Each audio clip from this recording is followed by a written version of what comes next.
The first American empires were based in the Americas, not in Europe. The empires that were predominant in the Americas were quite new kingdoms. Ironically, not that different than some of the European kingdoms they encountered as well. Both having unified fairly recently, or not even unified, but kind of in a time of relative peace within them, and also both these, or also these empires were the most like Europeans in terms of their social strata and class systems and so forth. So the Aztecs had only moved into central Mexico from further north during the 1200s, and they overthrew the existing governments around 1428 and controlled a broad swath of Mexico and Central America. In 1519, a Spanish explorer named Hernan Cortez landed at the coast and marched toward the Aztec capital of Tenochtitlan. The Aztec king, Montezuma II, tried to assuage Cortez with gifts. Unfortunately, these gifts contained some items that were made of gold, and that only made Cortez more excited. It was a bad idea to send him gold.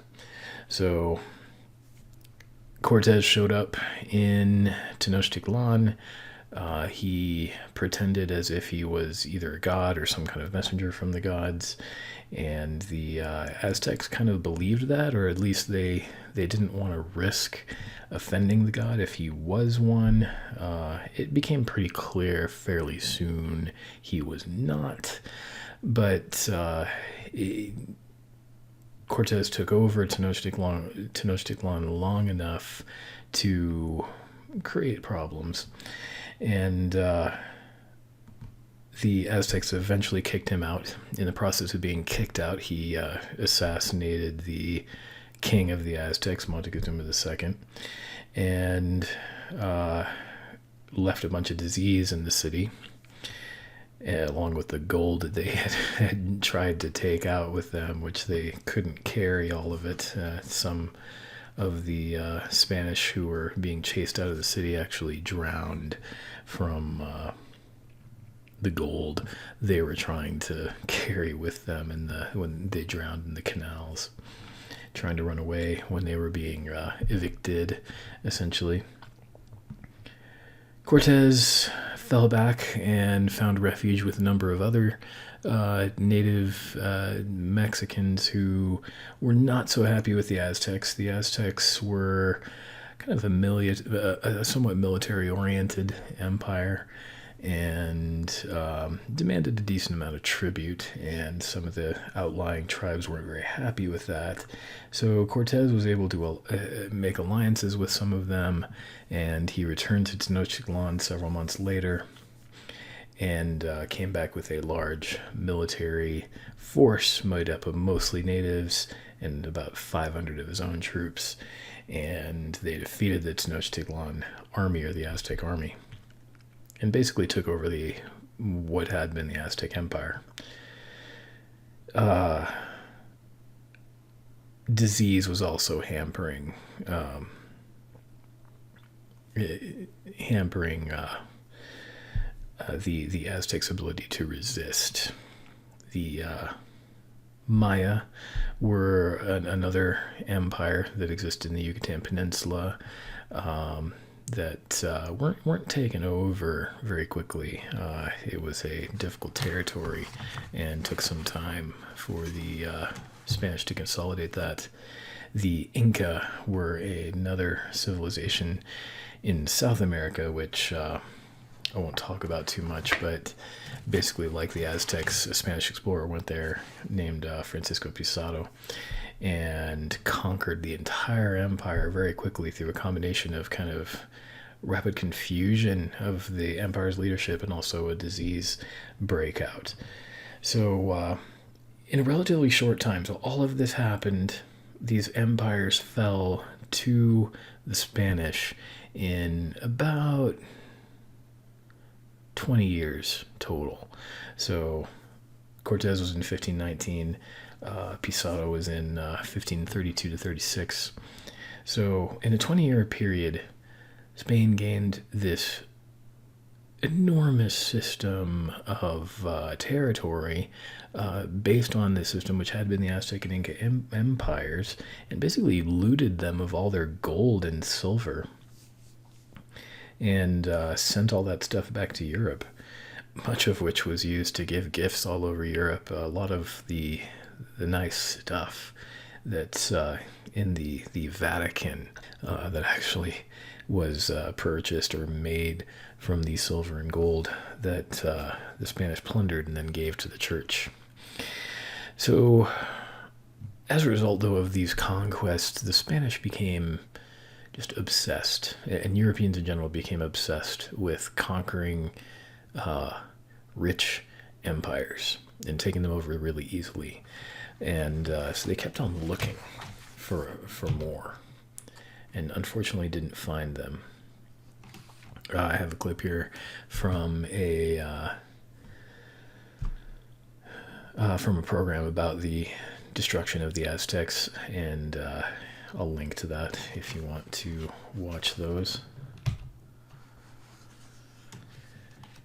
So after the fall of the Aztec and Inca empires, the Spanish continued to look for new resources to plunder, and they weren't terribly successful. It was difficult to have enough supplies to make expeditions inland, and it was they encountered a lot of hostile natives. Some of the first natives to encounter the Spanish in what's now Florida were called the Calusas. The Spanish were there in Florida in the early 1500s to try to capture more slaves, since they had depopulated the Caribbean islands of Taínos. And Ponce de Leon, who was a member of Columbus's second expedition, he led 2 attempts to colonize Florida. The Calusas fought back against him. You can see an image down here of what the Calusas looked like. That comes from a museum in Florida. And the second time that Ponce de Leon made 2 slave capturing expeditions in Florida, and the second time the Calusas wounded him fatally and he died. Explorers tried again, often kidnapping native individuals and forcing them to help, tell them, where things are and everything. One such person was a Catawba speaker named, who the Spanish named Francisco de Chicora, and he was taken all the way back to Spain.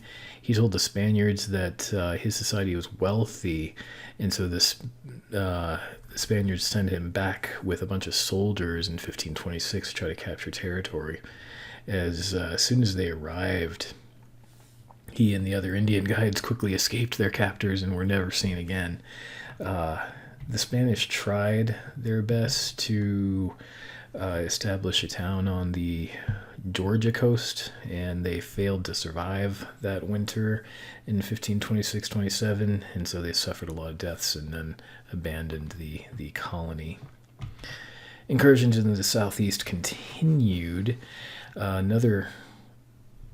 They call these people conquistadors, but they're really, we could just call them mercenaries. They were kind of soldiers of fortune.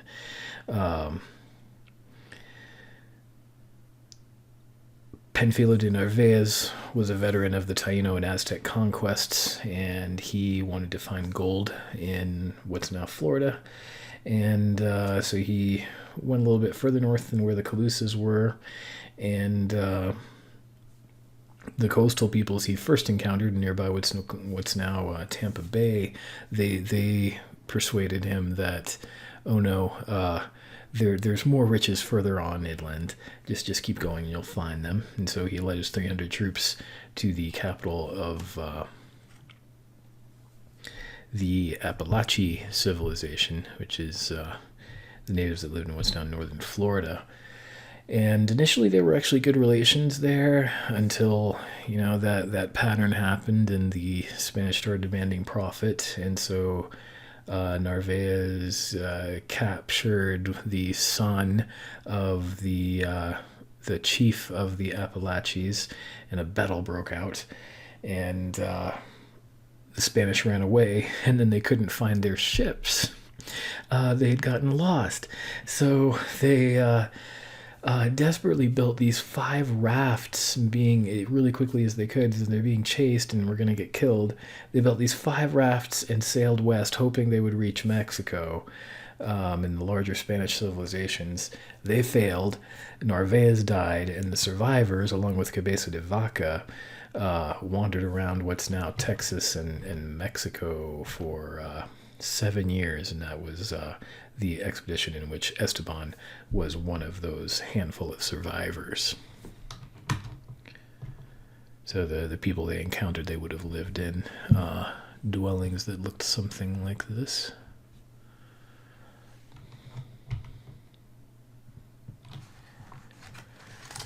Another conquistador or hardcore killer, if you want to be honest about it, was a guy named Hernandez Soto.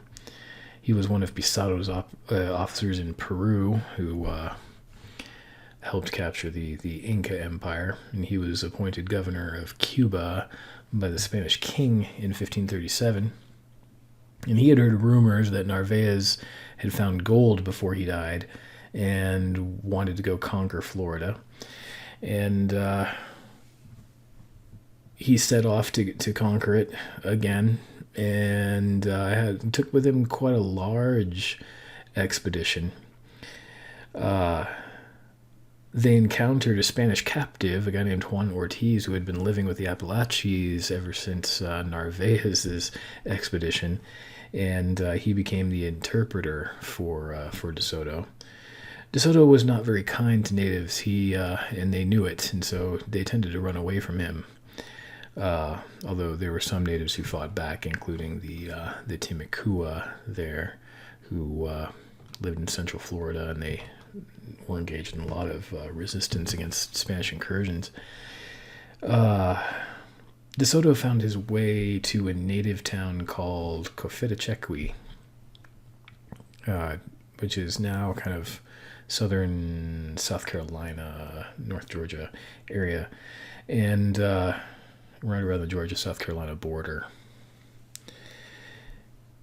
And this was the capital of a native chiefdom, and the chiefdom of this particular community was a woman, and De Soto took her as a mistress, or what he called his mistress, and interpreted her as submitting to him, which she probably wasn't actually doing.